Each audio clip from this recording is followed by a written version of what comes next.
Bonjour à tous, bienvenue sur YouMind pour découvrir aujourd'hui sur notre chaîne un parcours qui peut vous inspirer, celui de Kamel Madani.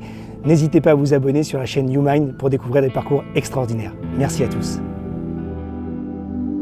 1, 2, 1, 2, test micro, allez go. Tu m'entends?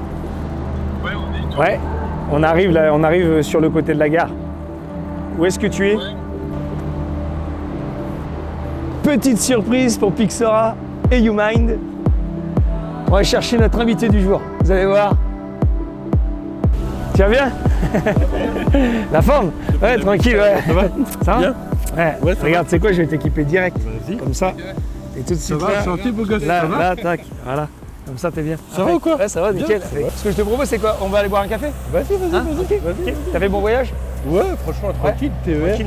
Ouais. Puis on a fait témoigner les gens en fait, qui m'ont aidé dans mon parcours à différents moments. Oui, j'ai vu qu'il y a le professeur, il y a un Il y avait professeur. le professeur, il y avait aussi l'avocat, monsieur Benjador et tout ça. Ouais. Lui, vu qu'il m'a aidé à d'autres moments pareils, il a pu témoigner. En fait, on a donné la parole aux gens qui étaient un peu, tu sais, dans les coulisses de mon Ouais, parcours. bien sûr, bien sûr. Et Tu vois t'es passé aussi chez Guillaume Play, qu'on Ouais, salue, ouais, Guillaume c'est Play, ça. légende, puisqu'il Ouais, c'est ça, nous c'est a ça. aussi beaucoup inspiré sur les formats interviews. Ouais, j'ai vu, ouais, Donc ouais. c'est cool, quoi. Ouais, moi, j'étais, c'était franchement un de mes meilleurs médias à ce moment-là. Ouais. Tu vois, c'est quand je suis passé sur Guillaume Play, en plus j'étais un peu plus mature, etc.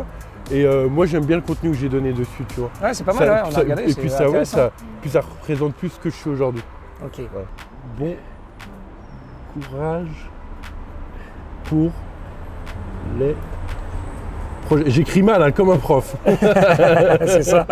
c'est ça qu'on les reconnaît. Et voilà. Voilà, magnifique. Ouais, stylé. Magnifique. Bah Kamel oui. Madani, de Voyou à Prof.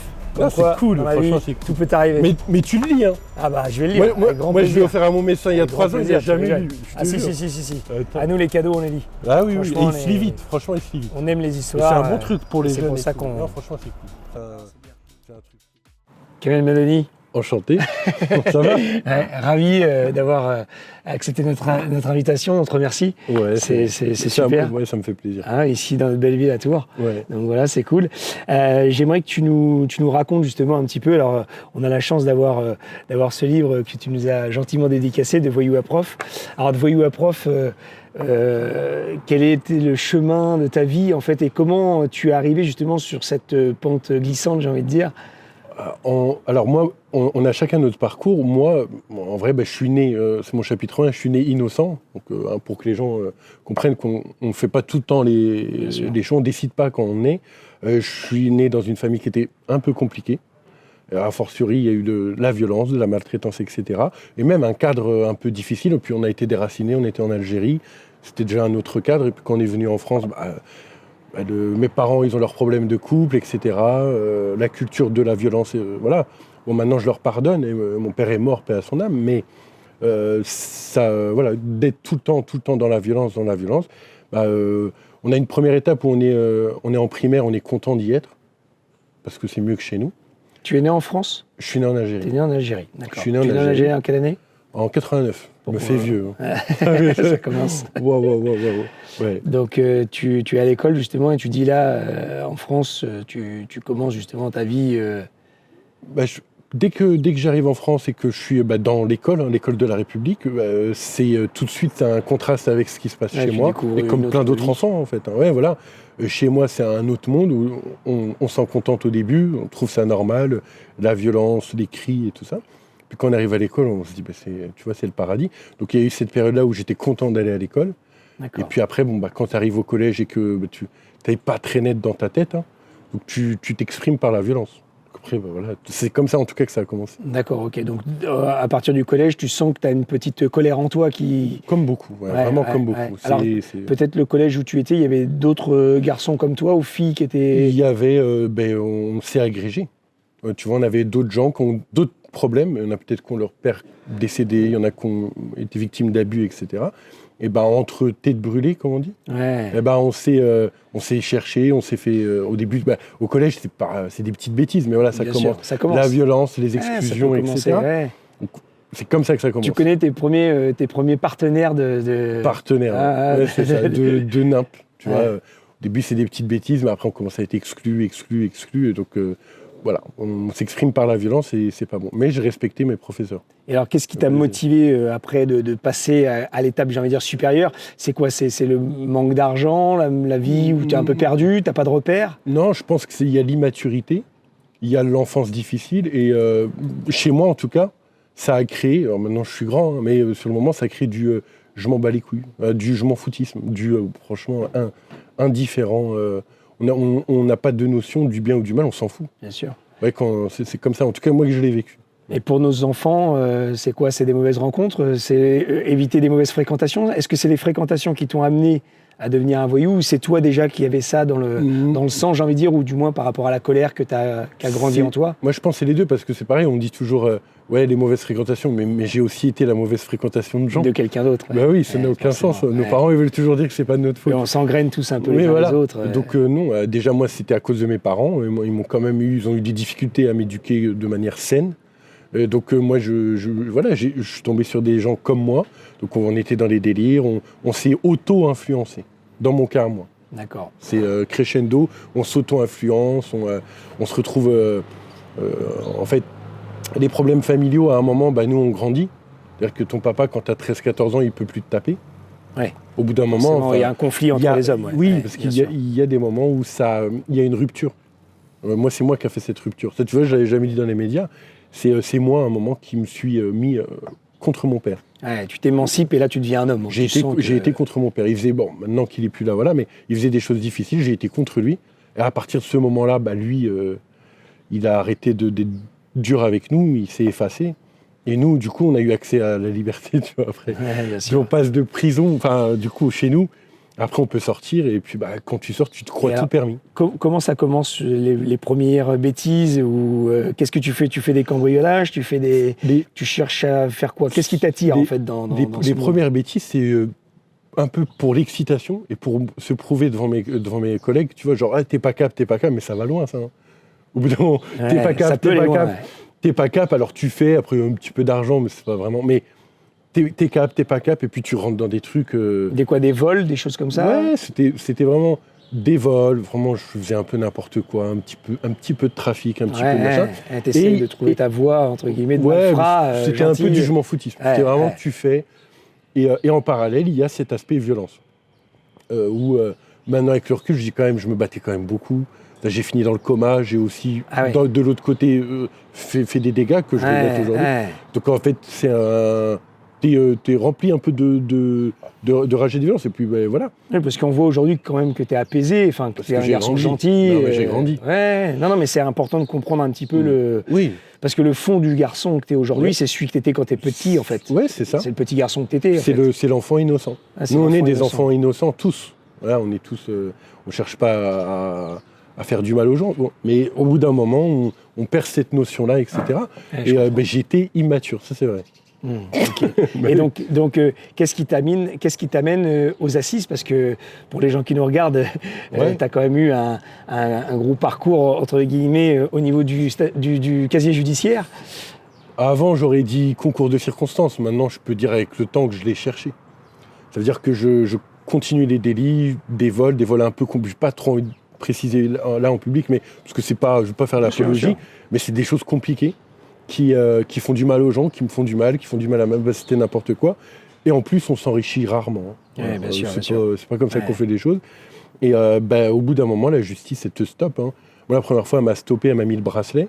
Ça m'a aidé à poursuivre mes études. T'as une première arrestation? J'ai une première arrestation. Dans une première affaire? Dans une première affaire, assez compliquée. D'accord. Où on m'a donné ma chance. Et donc là, t'es pas enfermé, en fait. Pas encore les assises. On met un bracelet. Voilà, on met un bracelet pour une grosse affaire, pour me dire calme-toi. Donc ça a marché à moitié. T'as eu du sursis certainement? J'ai eu 1 an et demi, dont un enfer, mais avec le bracelet. D'accord. Et donc ça m'a aidé, mais à moitié. Parce que rien n'est noir ou blanc. Ça m'a permis de continuer mes études, mais pas d'arrêter les délits. D'accord. Donc c'est encore... donc la deuxième fois, c'est l'incarcération. D'accord. Donc là, c'était une affaire un peu compliquée. Plus compliquée. Combien de temps, du coup, tu vas être incarcéré? Pour cette affaire-là, 1 an. 1 an de bracelet derrière parce que j'ai continué en fait cette réinsertion, ce chemin vers la réinsertion, puis après 1 an de liberté conditionnelle et pour arriver du coup au poste que j'ai obtenu. Tu vas m'en parler après. Oui, bien sûr. Et donc justement, alors d'abord ce que j'aimerais, c'est la vie en prison, parce que tu m'as dit que tu avais rencontré quand même des gens qui t'ont fait passer des bons moments, entre guillemets, où tu as peut-être rencontré des aventures humaines aussi différentes de la tienne? Ouais, c'est ça. En fait, moi, ma première incarcération, il y a eu 2 choses. Il y a eu le choc carcéral. C'est-à-dire qu'au début, tu peux dire ce que tu veux, mais c'est dur. Tu pleures dans ton lit et tout. Je vais pas mentir aux gens. Ouais. C'est hyper hardcore. Et puis après, tu t'adaptes. Donc, a fortiori, moi, j'avais vécu des choses dures dans mon enfance, donc j'ai dédramatisé. Ouais. Et donc, voilà. Et puis après, tu fais des rencontres. Moi, j'étais avec un petit groupe de... Je sais pas si on peut dire gens du voyage, mais en tout cas, voilà, des gens un peu... Et puis, je m'entendais bien avec eux. Donc, ça fait un peu oublier la prison. On joue aux cartes, on rigole, on se fait des blagues, j'apprends à parler comme eux. On rigole. Et puis, ça fait quand même... Ça coupe un peu la peine de prison. Voilà. Et moi, les gens avec qui j'étais, c'était vraiment... on rigole, il faut rigoler. Tu faisais du sport aussi? Je faisais du sport, mais c'est pareil, pas trop. Ouais. Le moral, plus maintenant. Parce qu'en vrai, quand les gens ils disent en prison, on fait du sport, mais quand t'as le moral trop cassé... c'est compliqué. Non, c'est là-bas que je me suis mis à fumer la cigarette. D'accord. Ah oui, d'accord. J'ai jamais fumé avant. Ah, tu fumes là-bas? J'étais là-bas, premier jour. C'est là que j'ai commencé à fumer. J'étais avec un ami, un mec, aux arrivants. Et mais je te jure, c'est vrai. Et je parlais tellement, je me suis dit, je vais pas dormir là. Je me prenais pas, tu vois. Et je faisais que de parler jusqu'à 3h du matin. À un moment, il me dit, tiens, prends une cigarette. Détends-toi. Détends-toi. Une cigarette ou autre chose, quoi. Et c'est la première fois. D'accord. Voilà, donc, parce qu'il voulait que j'arrête de parler. Tu vois. Et donc, du coup, après, comment te vient cette idée d'étudier? Si tu t'ennuies, tu as envie de lire? Non, c'est que moi, j'étais dans les études en même temps. Et moi, j'avais une vie d'étudiant brillant. Donc, ton cursus, parle-nous de ton cursus justement scolaire. Tu passes ton bac comme un étudiant classique? Moi, entre les peines de prison, je fais mes études. Donc, je fais un bac biochimie. Après, je fais une première année de licence. Après, j'ai le bracelet. Après, je fais une deuxième année de licence. Après, je suis incarcéré. Après, je fais une troisième année. Après, tout ça pendant que tu es à la prison? J'alterne. D'accord, t'alternes. Okay. J'alterne. Je fais première, deuxième année de biologie avec le bracelet des condamnations. Après, l'été, je vais en prison. Après, je ressors grâce aux profs de l'université. Et je continue mon parcours universitaire. Et je finis par avoir un Master 1. Et puis après, j'ai une date de cour d'assises. Donc après, je retourne en prison. Et pendant tout ce temps-là, moi, j'avais l'université qui me soutenait. Et alors, les hommes qui t'ont accompagné pendant ce parcours, qui est un peu atypique, on va pas se mentir, entre la prison et puis l'université, tu parles d'un prof qui t'a aidé aussi à l'université, t'as eu des mentors? Moi, j'ai eu beaucoup de mentors. Après, moi, c'est comme les gens qui aiment le foot. Moi, j'avais mon Messi à moi. Benzema, j'avais des gens experts en biochimie, il y avait Emmanuel Jaspar, Abdelkrim El Gayouri, c'est des enseignants que j'aimais. Donc j'étais une autre personne là-bas, mais c'est des gens qui ne m'ont pas jugé. Et j'ai 10, 15, 20 professeurs universitaires qui ont fait des lettres pour m'aider à différentes étapes, pour que je sorte de prison, etc. D'ailleurs, il y en a un qui est dans mon documentaire. Dans le documentaire, voilà, c'est ça. Et d'ailleurs, dans le documentaire, tu as aussi tu me disais un policier qui s'appelle Franck, d'ailleurs. Oui, c'est ça. Qui est un ami à toi, non? Qui est un ami, mais qui m'a arrêté. Qui t'a arrêté, ça c'est quand même assez... Oui, il s'appelle Franck Leger. Donc il a fait de la pédagogie, je suppose, avec toi. Il a essayé de te... il m'a arrêté, parce que j'avais fait des choses graves. Mais on a parlé en garde à vue et après les gens ils ont peut-être du mal à comprendre, mais c'est une histoire d'humain à humain. Lui, il avait son fils qui avait des difficultés à la fac. Moi, j'étais délinquant et j'étais premier de ma classe. Ses parents étaient dans l'enseignement, voilà. Donc il m'a dit, on a eu des atomes crochus tous les deux. Et je dis souvent que la vie c'est une question de rencontre. Et en effet, là on s'aperçoit qu'en fait, là où on oppose toujours les voyous à la police, ça peut être aussi des rencontres. C'est ça. Et ça permet aussi d'avoir une histoire de vie qui devient différente grâce à une rencontre humaine, quoi. Ouais, c'est ça. Tant que moi, je dois le respecter aussi, il doit me respecter. Après, je suis pas obligé d'assumer devant... mais je le respecte dans le cadre de son travail. Et puis après, après, je suis passé aux assises. Et puis après, on est resté en contact. Et alors, de voyou à prof, est-ce que dans tes co-détenus, est-ce qu'il y avait des gens comme toi qui avaient envie de reprendre leurs études? Est-ce que tu as donné envie à d'autres détenus peut-être de s'en sortir et de... Moi, j'ai alors pas mes co-détenus, parce que mes co-détenus, donc ils ont refait leur vie derrière, parfois dans la délinquance, parfois dans l'entrepreneuriat. Tu étais incarcéré où d'ailleurs? À Nantes et à Angers. Est-ce que les conditions étaient difficiles? C'était difficile, mais à Nantes, j'étais tout seul. D'accord. Donc c'était difficile, mais après, quand tu es à Angers, c'est vrai que nous, on était un gros groupe d'amis, donc on se retrouve avec nos amis, donc la peine est un peu moins difficile. D'accord. C'est un peu moins difficile là. Mais pour en revenir aux gens en prison, moi j'ai fait des interventions en prison.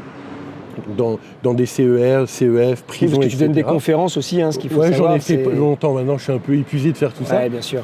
Oui, et du coup, en fait, moi, je leur donnais toujours mon Snapchat derrière.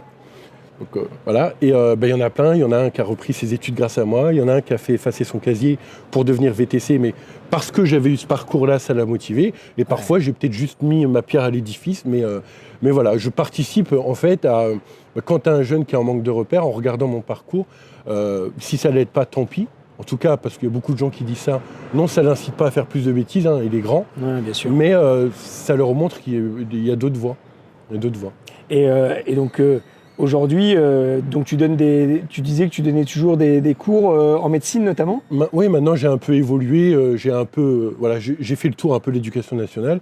Aujourd'hui, je suis enseignant en freelance, mais dans des domaines très particuliers, qui sont un peu la biochimie, la génétique, sur des années un peu supérieures en médecine. Okay. Donc c'est quelque chose que j'ai gardé de l'enseignement. Et à côté, je suis dans la production audiovisuelle. Et j'essaye de me réinventer. J'avais mis dans mon livre, j'avais mis... je ne sais pas où je serai dans 7 ans, mais tu vois, on se voit 7 ans après. Bien sûr.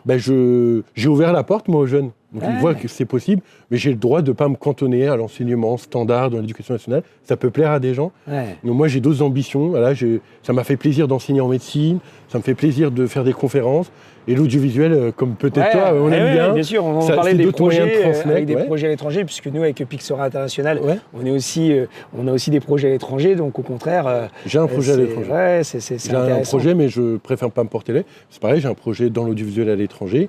Et là, il y a une société de production qui m'a aidé à produire un documentaire. Et voilà, la licence est disponible. Donc, j'ai déjà une plateforme qui a acheté la licence. Et c'est un autre moyen, gratuit celui-là, de transmettre un peu mon parcours, mon énergie aux jeunes. Le livre, il coûte quand même 10 €, il faut quand même me rémunérer. Ouais, il faut Voyou à Prof, disponible sur Amazon. Ouais, c'est ça, sur Amazon. On mettra le lien en vidéo. Mais il y a d'autres moyens. Donc moi, j'ai mon documentaire et c'est gratuit. La plupart des plateformes sont gratuites et ça donne de l'énergie aux jeunes d'une autre manière et ça donne aussi la parole aux gens qui m'ont aidé. Donc même des avocats, Abed, je sais que tu le connais. Oui, bien sûr, il fait partie des gens qui m'ont aidé et on leur a donné la parole. Ouais, pour voir un peu les coulisses. C'est pas moi qui ai fait tout ça tout seul. Bien sûr. Il y a des policiers qui se sont engagés, il y a des magistrats qui se sont engagés, il y a des avocats qui sont venus un peu plus tard dans mon parcours, mais qui m'ont accompagné, comme Abed Benjador, un des rares avocats que j'aime bien quand même.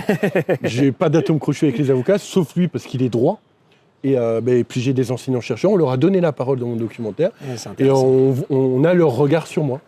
Okay. Et voilà. Le quotidien de Kamel Madani, puisque tu vis pas loin de Tours, tu as 2 enfants ? J'ai 2 enfants, on est séparés, je les vois tranquillement, on se fait une petite garde partagée avec la mère des enfants. Je suis dans la création, donc je crée des bouquins, je suis dans la création du visuel. J'ai passé aussi beaucoup de temps dans mon documentaire.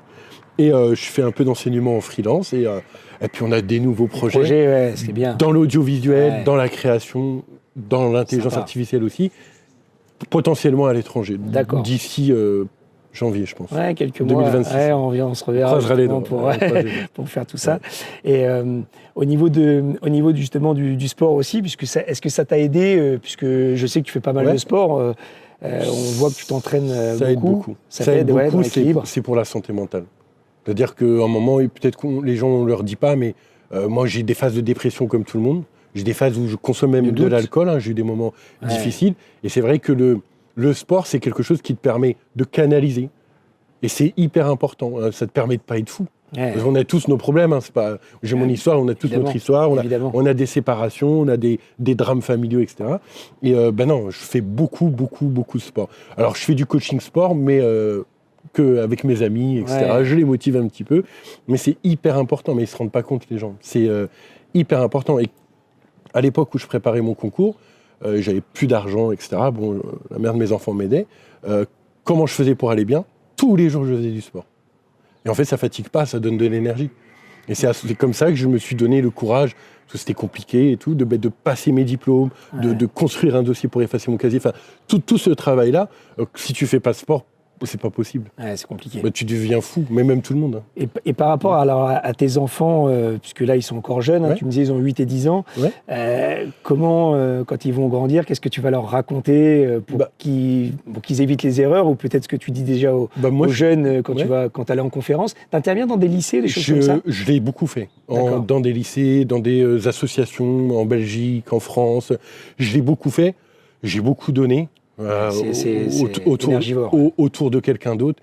Et puis moi, je radote au bout d'un moment. Bon, c'est un peu... J'ai plus le même... Mais c'est redondant. Maintenant, et puis à un moment, au bout de quelques années, tu as tes propres problèmes. Donc tu dois aussi te réinventer. Bien sûr. Et donc, mais je l'ai fait. Mais pour en revenir à l'exemple auprès des jeunes et de mes enfants et des petits jeunes de mon quartier, bah moi, j'aime bien dire la preuve par l'exemple. Donc moi, aujourd'hui, même s'ils voient mon parcours, ils me disent « Ouais, ça va. » Je dis « Tu sais que j'ai un TikTok ?» Et comment ça ? Je dis, j'ai un TikTok, c'est le professeur de biochimie. J'ai un gros TikTok aussi, je ne vous l'ai pas dit, mais bon, c'est un peu compliqué, c'est pour les gens en médecine. J'ai 5000 abonnés, mais je leur montre que je suis vraiment quelqu'un d'autre. Je fais des vidéos où j'explique de manière... Bon, c'est des choses un peu compliquées, mais où j'explique un peu la biochimie, et puis c'est là aussi où j'ai mes clients, voilà, et je montre ça à mes enfants. Et voilà, il n'y a pas de... Il n'y a pas que 7 à 8, il n'y a pas que les gens, il n'y a pas que ton média. Il y a d'autres choses à montrer aux enfants. Et puis, je leur donne aussi l'exemple. On peut être sur les réseaux, ça c'est un petit écart que je fais souvent en conférence, on peut être sur les réseaux sans se dénuder. Bien sûr. Surtout pour ma fille. Oui, parce que tu as quand même été sur... à 7 à 8, c'était en quelle année que tu es En passé 2017. C'était mon premier média, j'ai fait 7 à 8, donc j'ai rendu public mon parcours. Et puis après, j'ai continué dans pas mal de médias pour transmettre un message parmi tant d'autres. Un message de résilience et de travail où je dis toujours que rien n'est facile. Et chacun pense ce qu'il veut. Moi, je dis vive la France, vive la République, avec tous leurs défauts. Oui, bien sûr. Mais comme partout, en effet, il y a des choses à redire. Mais je transmets mon message, que ça plaise ou pas. Je me regarde dans la glace le matin. C'est important d'être authentique et on le sent bien que tu es authentique. De toute façon, et nous, on veut raconter des histoires de vie avec des gens authentiques, puisque c'est aussi ce qui nous anime. Donc, c'est vrai que c'est intéressant tout ce que tu nous racontes, parce que c'est vrai qu'on s'imagine toujours... Enfin, on a du mal à comprendre comment on peut être passionné par l'enseignement, mais en même temps avoir fait des grosses bêtises. Et donc, c'est vrai que... Alors, les gens qui étaient avec toi, justement, puisque vous étiez plusieurs, je crois, dans votre dossier où vous passez aux assises, qu'est-ce qu'ils sont devenus ? Alors, il y en a deux, j'en parle pas trop, parce que je préfère respecter leur vie privée. Il y en a un, on ne se parle plus aujourd'hui, mais il est dans l'entrepreneuriat, il a ouvert une société, et il a réussi comme moi, il est passé aux assises aussi. Dans un autre chemin. Il a réussi dans un autre chemin, il est... je sais que c'est un indicateur en France, il est propriétaire, il a une femme, des enfants, et puis il construit bien sa vie. Et puis, il n'a pas récidivé. D'accord. Mais c'est progressif. C'est pas, Et les autres, tu sais si... Je ne suis plus trop en contact. Est-ce qu'il y a des gens pour toi que tu as vus en prison, dans les prisons, pour qu'on essaye de comprendre, que peut-être que tu ne côtoyais pas avant, où tu t'es dit, eux, ils s'en sortiront jamais. C'est-à-dire qu'ils feront toujours ça. Ils seront voyés toute leur vie. Il y en a que tu... Est-ce que tu arrives à détecter, ceux qui pourraient s'en sortir de ceux qui ne pourraient pas s'en sortir? Et si c'est le cas, à ton avis, c'est combien? C'est 50-50? Il y en a 1 sur 2 qui peut récidiver? Non, il y a beaucoup de gens qui se réinsèrent. Je pense qu'il y a 20% de la population carcérale qui restera ancrée dans la récidive. D'accord. Et le principal facteur, j'ai quand même étudié ce domaine-là. C'est pour ça que ça nous intéresse. Le principal facteur, c'est les addictions. Voilà. D'accord. Et c'est des gens qui, en fait, quand tu tombes dans l'addiction à la cocaïne, au cannabis, à l'alcool, jeunes, c'est souvent sur un fond de maltraitance. Les gens ont le même parcours que moi. Ces gens-là, ils sont dans un système de récidive constant. C'est les mêmes qu'on voit à la gare. Ça les abîme, quoi. Vraiment. Voilà, le cerveau, je pense qu'au bout d'un moment, on n'arrive plus à dissocier le bien du mal, peut-être. Il n'y a plus de santé mentale. C'est triste pour eux, mais il y a toujours des moyens de s'en sortir, mais ils sont beaucoup plus difficiles. Et ils passent par certains par l'internement. Je ne citerai pas de nom, mais par l'internement, par le suivi médical. Sinon, on récidive, on devient fou. Et est-ce qu'on est bien suivi en prison en France mieux que dans d'autres pays. Ouais. Par rapport au médical, il y a un suivi, un accompagnement de psychologue, on a un choses suivi. comme ça. Moi, j'allais voir le psy, même quand mon père est décédé, parce qu'il est décédé en prison, je pu aller voir le psy. Non, on peut. Tu avais accès à plein de choses. On a accès. Voilà, on n'est pas à plaindre. C'est très bien. En tous les cas, merci pour ton témoignage. Merci d'avoir accepté encore notre invitation ici à Tours. Et puis, on espère te revoir prochainement pour que tu nous parles justement de tes projets, peut-être à l'étranger d'ailleurs. Peut-être à l'étranger dans quelques mois. Donc voilà, merci en tous les cas. Abonnez-vous sur les réseaux, la chaîne YouMind, pour retrouver justement l'interview de Kamel Madani, qui nous a fait le plaisir d'être avec nous aujourd'hui. Pixor International sur les réseaux aussi. Vous nous retrouverez sur Instagram, Facebook et LinkedIn. Donc voilà, avec un grand plaisir en tous les cas. Merci Kamel, et puis à très bientôt. Et à bientôt. Merci.